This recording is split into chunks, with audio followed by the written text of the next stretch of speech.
예, 목요일 묵상의 시간입니다. 예수님이 오심으로 밝히 드러나는 것들 첫 번째. 예수님이 오심으로 밝히 드러나는 것들, 이런 제목으로 첫 번째 나눔을 가지겠습니다. 어제 우리가 이렇게 쉽고 편하게 볼 수 있는 성경 66권이 우리에게 이렇게 오기까지의 그 역사적 과정을 통해서 오늘 이 시대에 너무도 흔해 보이는 이 성경의 말씀이 결코 흔한 책이 아니라 살아계신 하나님께서 그 백성들에게 주신, 그러니까 신이 인간들에게 그의 진실한 심정을 담아주신 희귀한 책이다라는 사실을 생각해 봤습니다. 그러니까 하나님께서 이 하늘 끝에 올라가서, 하늘 꼭대기에 올라가서 바다 건너가서 가져올 게 아니라 너희 가운데 있다라고 한 그것이 실제로 이제 이루어진 거죠. 항상 이런 성경을 소중히 여기고 오로지 주의 율법을 즐거워하여 밤낮으로 율법을 묵상하며 읽고 또 읽어서 성경의 약속과 같이 시내산에 심은 나무가 철을 따라 열매를 맺고 그 잎이 시들지 아니하는 것과 같은 그런 삶을 살아서 정말 하나님이 꿈꾸시는 그런 만사가 형통되는 삶을 누리는 우리가 되기를 축원합니다. 이렇게 신약 성경의 정경화되는 그 과정까지 우리가 좀 살폈는데, 이제는 이제 성경의 역사로 되돌아가서 살펴보면, 지난 주간 그 신구약 중간사를 통해서도 말했지만 그 침묵기 400년 동안 예언자도 없었고 하나님과의 관계가 단절돼 버린 것 같은 그런 시절이었지만, 하나님께서는 어떻게 했어요? 새 언약의 복음이 온 세계 열방 속으로 들어갈 모든 준비를 하시고 계셨다고 그랬죠. 그러니까 1000년이 넘도록, 그러니까 그 출애굽 시기가 1446년이니까 결국은 이 말라기는 이제 400년이라고 우리가 보면 1000년이죠, 거의. 1000년이 넘도록 히브리인들에게 이 말씀이 맡겨졌는데, 이 하나님의 뜻과 마음이 온 세상으로 전해주고 열방으로 알게 하는 그 사명을 감당한 게 아니라 오히려 이 히브리인들조차도 자기들도 잘 살펴보지 않고 자기네 어떤 그 이 종과 같이 부리는 이 그 신으로 만들어버리는 이 성경을 하나님께서는 어떻게 했어요? 그렇게 방치한 것 같은 역사 속에서 우리 하나님 헬라 제국을 통해 세계적인 언어 그리스어로까지 번역을 하셔서 이 세상 모든 사람들이 읽을 수 있도록 성경을 세계인 가운데 다시 활짝 펼치셨다고 그랬죠. 그리고 구약의 마지막 선지자 말라기를 통해 내가 때가 되면 엘리야를 보내겠다. 그래서 새 언약의 성취를 이룰 때가 올 것을 너희가 알 거다라고 하셨던 것처럼 드디어 그 침묵의 시간을 깨고 이스라엘에 그 엘리야라는 사람이 나타나죠. 이거 세례 요한이 그 엘리야가 되는데, 그걸 왜 그렇게 하냐면 예수님이 바로 이 세례 요한이 이 약속에 말씀하셨던 그 사람이다라고 말씀하셨기 때문이에요. 그 신약의 문이 열리기 시작한 겁니다. 정확한 신약의 시작이 언제냐에 대해서는 뭐 말이 많지만, 어찌됐든 예수님이 오시는 그 사건이 시작되는 세례 요한의 출현, 그리고 예수님의 탄생으로 보는데, 그렇다면 예수님이 언제 이 땅에 오셨느냐? 실질적으로 역사로 따져보면 우리는 이 사실에 대해서 통상적으로 이 세상의 역사를 계산하는 기준이 지금 BC와 AD란 말입니다. 그러니까 예수님의 탄생을 기준으로 지금 우리가 그렇게 카운트를 해오고 있는데, 그러면 이제 예수님이 오실 때 탄생할 때를 기준으로 했으니 AD 1년에 오신 거 아니냐, 그렇게 생각할 건데, 근데 BC라는 말이 바로 그거거든요. Before Christ, 예수님 탄생 이전. AD는 아노 도미니, 그러니까 주님의 해, 이런 뜻이란 말이에요. 그래서 이 예수님께서 태어나신 해로부터 지금 온 세계가 지금 역사를 카운트해가고 있단 말이죠. 근데 이런 표현 방법이 생긴 거는요, 그 주후, 그러니까 AD 525년 요한 1세가 재위할 때 신학, 수학, 천문학에 뛰어났던 수도사 디오니시우스 엑시구스라는 사람한테 부활절이 도대체 언젠지 좀 정확히 좀 계산을 해봐라, 이렇게 명을 내립니다. 그래서 이 수도사 이 디오니시우스 엑시구스라는 사람이 결국 그걸 연구해서 부활제의서라는 책을 만드는데, 거기에 보면 이제 그 AD 532년 예수는 500년 전에 죽었고 3월 25일에 부활했다, 그렇게 주장을 하게 됩니다. 그는 자신이 계산한 대로 그가 살던 시대, 그러니까 AD 532년에서 500년 전, 그러니까 예수님의 나이 30살부터 3년 동안 공생애를 보낸 것으로 이렇게 그든 이제 계산을 한 거죠. 왜냐하면 누가복음 3장에 보면 예수께서 활동을 시작하실 때 그는 30살이었다라고 누가복음 3장 23절에 나오는데, 이거를 정확하게 예수님 30세다 이렇게 이제 단정을 한 겁니다. 그리고 이제 공생의 기간 3년은 요한복음에 근거해서 예수님께서 보니까 유월절을 3번 지켰다라는 것을 가정해서 계산한 겁니다. 그래서 예수님의 탄생 연도를 기준으로 지금의 이제 BC와 AD로 분류해서 역사적으로 표현되기 시작했던 거지요. 자, 그래서 우리는 예수님의 탄생 연도가 AD 1년일 것이라고 상식적으로 이렇게 생각하게 되는데, 근데 나중에 이제 후대 학자들이 성경과 고대 문헌을 연구하고 또 이제 고고학적인 연구를 통해서 예수님이 적어도 주전 4년, 그러니까 BC 4년 이전에 태어났을 가능성이 있다라는 것을 이제 알게 되죠. 그러니까 중대한 계산상의 착오를 일으킨 게 드러났는데, 그러나 오랜 기간 동안 사용한 연대로 고친다는 것은 불가능했기 때문에 이제 오늘날 그대로 사용하는 거예요. AD, BC를 지금 그렇게 그냥 그 기준으로. 사실은 연구해 보니까 예수님은 이 기준대로 보면 BC 한 4년경에 태어났어야 됐다라는 거죠. 근데 이제 요즘 그래서 학계에서는 이게 지금 기독교의 역사, 그러니까 하나님의 그 역사의 어떤 그런 이 결과라고 볼 수 있는데, 근데 그러니까 이 BC, AD가 결국 그렇게 기독교에 관련돼 있으니까 이걸 사용하지 않으려고 해요. 그래서 BCE, Before Common Era, 이렇게, CE는 Common Era, 이렇게 사용을 하죠. 그러니까 종교성도 배제하고 예수님의 탄생 연도에 대한 불확실성도 배제하려는 그런 의도에서 그렇게 이제 사용을 합니다. 어찌됐든 그래서 예수님의 탄생이 AD 1년이라는 것은 정확하지 않게 됐는데, 성경의 근거와 종합해서 보면 누가복음 2장 1절, 그때에 가이사 아구스도가 영을 내려 천하로 다 호적을 하라 했다, 이렇게 말합니다. 2절에는 이 호적은 구레뇨가 수리아 총독이 되었을 때 처음 한 거다. 마태복음 2장 1절에 보면 헤롯 왕 때에 예수께서 유대 베들레헴에서 나심에 동방으로부터 박사들이 예루살렘에 이르더라. 이제 이런 식의 이제 근거가 되는 말씀들이 있거든요. 그래서 유대 역사가 요세푸스 같은 사람은 헤롯 대왕은 주전 37년부터 이스라엘을 통치하다가 주전 4년에 죽습니다. 그러니까 헤롯이 죽던 해에 월식이 있었다라는 기록이 있었는데, 천문학자들이 이제 과학을 통해 살펴보니 그게 주전 BC 4년 3월 12일에 월식이 있었다라는 걸 알 수 있었죠. 자, 그래서 헤롯 사망연대에 대한 요세푸스의 기록은 어떻게 한다? 정확하다고 볼 수 있어요. 또 다른 기록을 참고하면 그 로마의 옥타비우누스가 이 안토니우스하고 클레오파트라 연합군과 그 패권을 두고 악티움 해전을 벌였었는데, 그 악티움 해전 27년 후에 헤롯이 죽었다라는 기록이 있거든요. 자, 그렇게 보면 헤롯이 죽은 연도가 BC 4년이라는 건 거의 정확하다라는 거죠. 자, 그런데 그런 헤롯이 예수님 탄생과 관련해서 어떤 짓을 했습니까? 동방박사의 말을 듣고 2살 이하의 남자아이들을 모두 죽여버려라라는 명령을, 아주 잔인한 짓을 했던 거 우리가 알죠. 그럼 이걸 근거하면 헤롯이 죽기 2년 전에 예수님께서 탄생하신 걸 추측해낼 수 있는 거죠. 그러니까 로마 황제 이 아구스도가 로마 제국 내 모든 사람에게 다 호적을 하라고 명령을 내렸는데, 그때가 BC 8년으로 보거든요. 그 로마인의 이야기라는 책 있죠. 그 시리즈를 적었던 그 저자인 그 시오노 나나미 같은 이분은 이 아우구스투스가 로마 제국에 국세 조사를 시켰는데, 그게 BC 28년에 한 번, BC 8년에 한 번, 그리고 AD 14년 3번 실시했다, 그렇게 얘기를 합니다.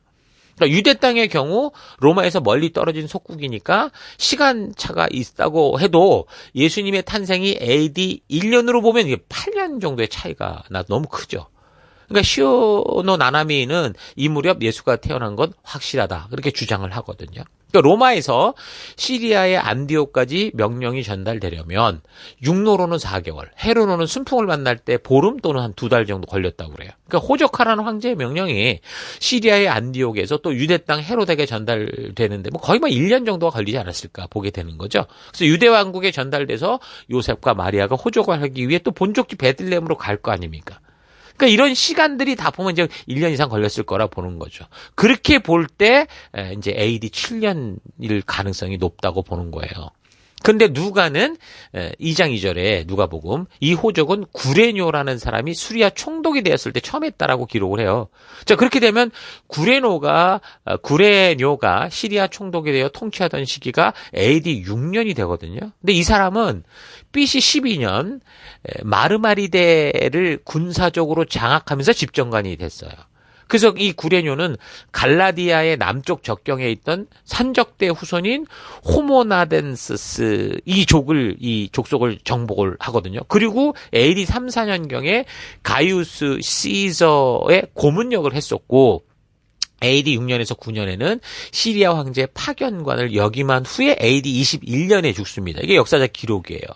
그래서 이제 여러 가지 학자들의 의견이 분분한데 이 부분에 있어서 가장 가능성 있는 해석은 성경의 역사적인 신빙성을 주장하는 이제 많은 보수적인 학자들에 의해 제시된 건데 이 누가복음 2장 2절에 이 사람이 처음이라고 말을 했는데 누가가 이 처음에 해당되는 헬라어 단어인 프로스트가 이게 잘못 번역된 거다 이렇게 보는 거죠.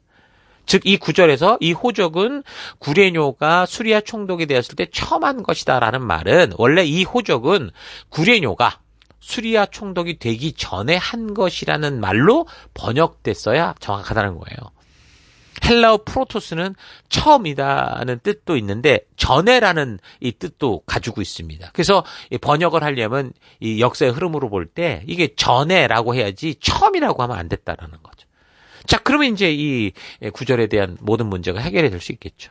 자, 그리고 실제로 로마의 황제였던 아우구스투스는 BC 4년경에 인구 조사를 했던 적이 있고 이때 이제 구레뇨가 수리아의 총독이 되기 전이었던 겁니다. 그러니까 누가는 이때의 이 인구 조사를 잘 알고 있었던 것 같아요. 이 누가복음을 적은 누가가. 그래서 게다가 BC 6년경에는 이 갈릴리에 살던 요셉과 마리아가 베들레헴에 가서 호적을 등록할 수 없었어요. 왜냐하면 이때는 헤롯 대왕이 이미 죽었고 헤롯의 세 아들들이 나라를 다스리는 때였기 때문에. 그러니까 AD 6년에. 예, 당시 갈릴리는 헤롯 안티파스가 통치하고 있었고 유대 땅은 헤롯 아켈라우스가 다스렸단 말입니다. 근데 호적 등록령 목적은 이게 세금을 걷는 것이었단 말이에요. 따라서 각 지역은 별도의 세금을 걷었던 상황이었기 때문에 갈릴리에 사는 이 요셉과 마리아가 유대 베들레헴으로 가서 호적을 등록하는 건 있을 수 없었던 거예요. 그래서 예수님이 BC 6년 이후에 태어났다고 보는 것은 정황상으로도 옳지는 않습니다.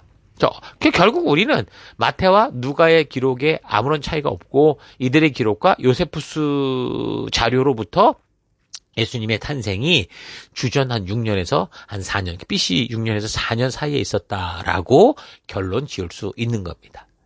자, 그리고 동방박사가 별의 움직임을 통해 왕의 탄생을 알게 되는데 그 별이 움직이는 이유는 천문학적으로 볼 때요.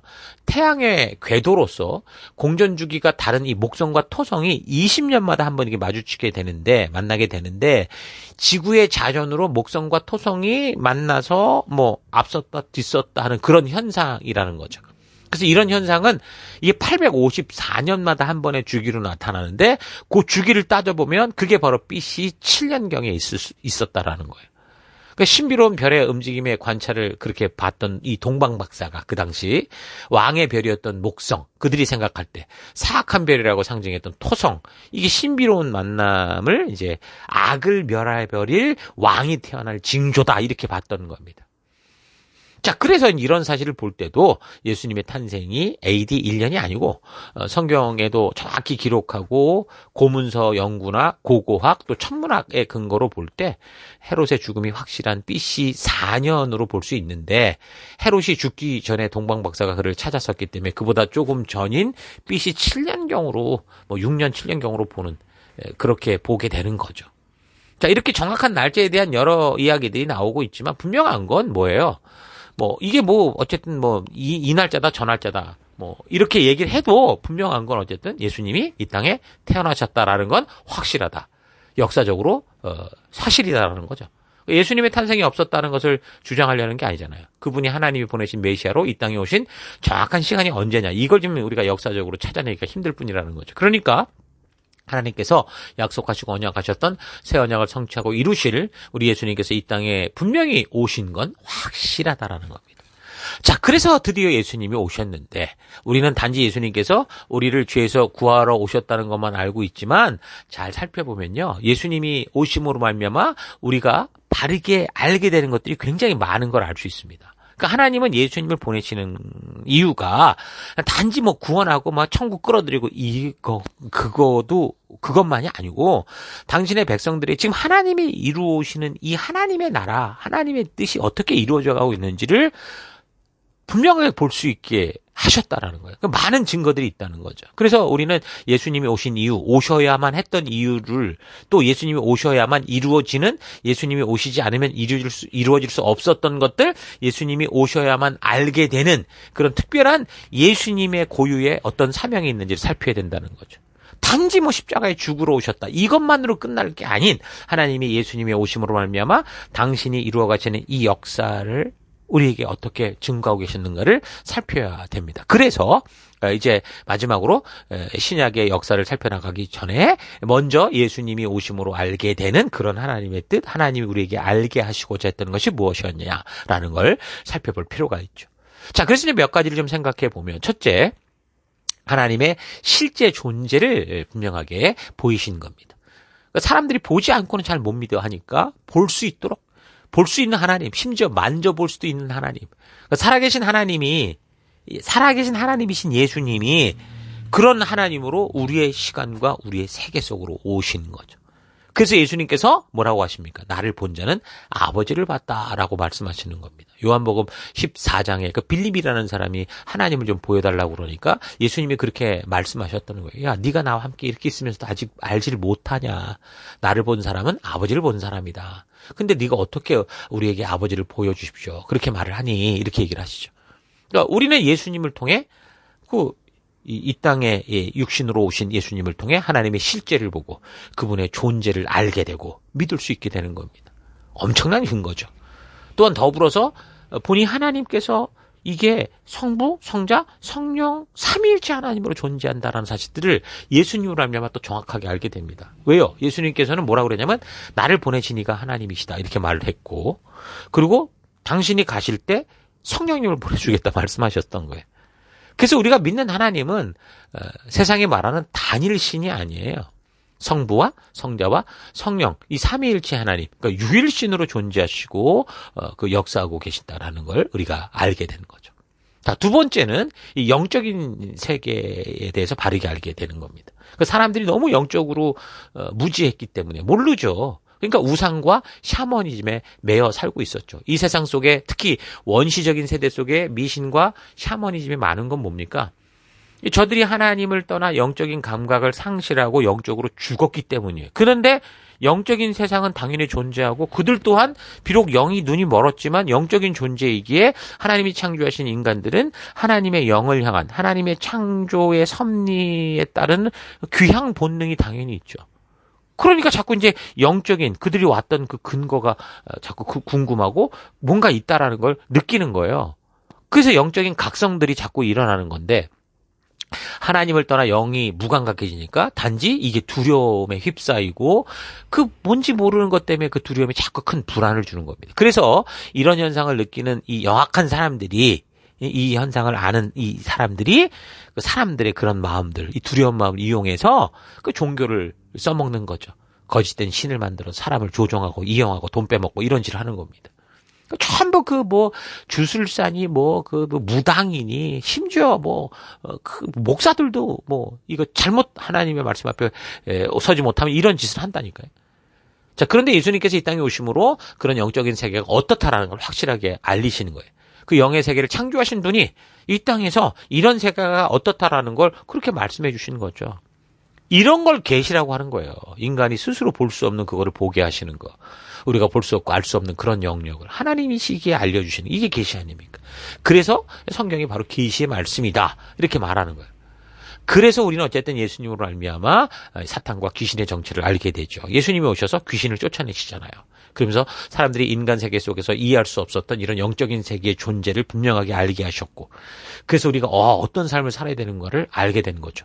그래서 예수님이 오셔서 이 세상을 죄의 올무에 매여 지옥으로 끌고 가는 어떤 세력이 있다. 그게 사탄이고 마귀고 귀신의 정체다라는 걸 보이신 거예요. 그리고 더불어서 그런 마귀 귀신들의 존재가 그럼 우리는 보이지 않고 어떤 힘으로 분명히 존재하니 두려울 수 있는데 이런 권세가 너네를 이기지 못한다라는 걸 알게 하셔요. 예수님께서 오셔서 인간들이 그런 사탄의 거짓에 속아서 서로 싸우고 죽이고 빼앗고 심지어 거짓된 사탄의 거짓에 오래 속아서 막 병에 짓눌리는 이런 삶에서 어떻게 하시는 거예요? 풀어내시는 거예요. 이게 너가 속아서 그래라는 걸 알게 하시는 거죠. 자유케 하시잖아요. 그리고 우리는 약하지만 바로 그런 하나님께서 그 삼위 하나님이 우리와 함께 하심으로 말미암아 임마누엘의 하나님으로 함께 하심으로 말미암아 우린 약해도 그런 사탄의 거짓을 이길 수 있는 권세가 우리에게 있다라는 걸 알리시는 겁니다. 자, 이렇게 오늘 이제 두 가지 예수님의 오심으로 우리가 그동안 보지 못하고 알 수 없었던 것을 알게 하시는 하나님의 이 온전한 의도를 우리가 또 살폈는데, 우리가 지금 당연한 것처럼 알고 있는 것이 바로 예수님이 오심으로 말미암아 이렇게 우리가 알 수 있는 계시의 결과다라는 거 잊지 마시고, 우리가 계속해서 이런 하나님의 뜻, 하나님이 알리고자 한 것이 무엇인지를 살펴가는 우리가 될 수 있기를 바랍니다. 자, 오늘 하루 우리가 당연히 하나님의 아들로서 이 땅에 메시아로 오신 예수님을 나의 죄를 용서하고 구원하여 주실 그리스도요, 새 언약의 성취로 오셨음을 믿고 살아가고 있는데, 이렇게 예수님이 분명 하나님의 아들로서 이 땅에 오신 하나님, 인간을 지으신 하나님이 인간들에 의해 죽으시고 새 생명을 주시기 위해 이 땅에 오신 분이라는 이 사실을 담대히 전할 수 있기까지 수많은 역사의 시간 속에 그것이 의심되어지고 확인되어지는 각고의 시간을 통해 우리 하나님께서 확신 가운데 인도하신 것을 바르게 알고, 그래서 나도 예수가 나의 구주, 나의 주인인 것을 확실히 믿고 고백하고 있는 건지 좀 차분히 생각해 봤으면 좋겠습니다. 예수님이 오심으로 온 세상의 창조주가, 말씀의 주인이 이 땅에 오심으로 우리가 살아가는 이 세계, 영적인 세계와 이 세상이 어떤 상황 속에서 어떻게 움직이고 있는가 하는 것을 바르게 알게 되었습니다. 도저히 우리 인간의 이성으로는 알 수 없었기에 철학을 찾았고 종교와 미신을 찾으며 알고자 해도 도저히 알 수 없었던 이 세상의 이치를 이 땅의 창조주요, 주도자이신 예수님이 이 땅에 오셔서 그의 삶과 말씀으로 계시하여 주셔서 우리 인간들이 어디로부터 와서 결국 어디로 가게 되는지를 분명하게 알게 하셨죠. 그래서 내가 왜 지금 이 땅에 존재하는지, 그로 인해 나는 이 땅에서 어떤 목적을 따라 살아가야 되는지도 분명하게 알게 된 겁니다. 그래서 우리는 어두운 세상을 비추는 빛으로 부름을 받았습니다. 그리고 이 썩어가는 세상이 썩어가지 않고 하나님이 창조하신 그 원래 창조의 목적을 따라 아름다운 맛을 낼 수 있도록 소금으로 부르신 거예요. 하나님 나라를 제대로 누릴 수 있도록 우리를 부르시는 거예요. 그렇다고 우리 모두가 성직자가 되라 이런 말 하는 거 아닙니다. 하나님이 우리에게 주신 각자의 달란트를 가지고 이 세상에서 살아가게 하신 그 여러분 삶의 현장에서 각자의 재능과 달란트, 능력을 가지고 살아가지만, 그 모든 삶의 가장 큰 최고의 사명은 뭐예요? 이 땅에 이 어둠 속에 비추어 썩어가는 곳에 소금된 자로 사는 거. 그러니까 열방의 제사장요, 하나님의 거룩하게 구별된, 그렇게 세우신 하나님 백성으로 살아가는 겁니다. 그래서 하나님이 창조하시고 예수 그리스도로 말미암아 알게 된 이 창조의 세계의 원리를 좀 바르게 알고, 성경과 역사를 통해 우리 하나님이 주신 법도와 규례와 명령과 계명의 의도를 바르게 알아서 여러분 각자 보내받아 살아가는 삶의 또 곳곳에서 진정으로 하나님이 예수님의 생명과 사랑으로 살리고 보내신 그 빛과 소금된 삶을 신실하고 성실하게 살아가는 여러분들 주 있기를 주의 이름으로 축원합니다. 오늘 하루도 힘내십시오. 잠시 기도하겠습니다. 하나님 우리의 생명의 길이 되신 예수님을 온 세상이 순식간에 알 수 있는 신비하고 기적적인 방법으로 이 땅에 보낸 게 아니라, 하나님의 창조하신 그 창조의 섭리의 방법으로 우리의 시간 속에 우리의 육체를 입고 보내셨는데, 그런 하나님의 진실한 뜻을 알지 못하고 늘 신비하고 기적적인 미신의 세계가 하나님의 세계인 줄 알고 살아왔던 것 회개합니다. 하나님께서는 이 땅을 창조하신 창조주시지만 이 땅의 법칙, 하나님이 창조하신 그 법칙을 마음대로 뒤바꾸고 질서를 무시하며 행하시는 분이 아니라 그 창조의 법칙에 스스로 제한받으시면서도 끝까지 하나님의 뜻을 이루어 가신다라는 거 잊지 않고 주님의 창조의 법칙을 따라 주의 말씀을 따라 바른 믿음의 삶 살아가는 내가 되기를 원합니다. 하나님께서 함께 하나님의 뜻을 이루어 갈 사람들을 찾으시지만 모두가 선교사여 성직자로 부르는 게 아니라 각자의 달란트를 가지고 행복하게 주어진 삶을 살아가되 우리가 하나님께로부터 와서 하나님께로 돌아갈 존재라는 사실을 잊지 않고 모든 것을 하나님이 창조하신 섭리를 따라 살아가기 원하는 것 잊지 않고 하나님 진정한 하나님 백성답게 오늘을 살아가는 내가 되길 원합니다. 오늘 예수님의 이 땅에 오심을 통해 우리에게 알게 하시는 이 하나님의 마음을 바르게 알고 온전히 알아 주신 그 믿음의 길을 하나님 나라를 이루는 내가 될 것을 결단하고 감사드리며 예수님 이름으로 기도했습니다. 아멘.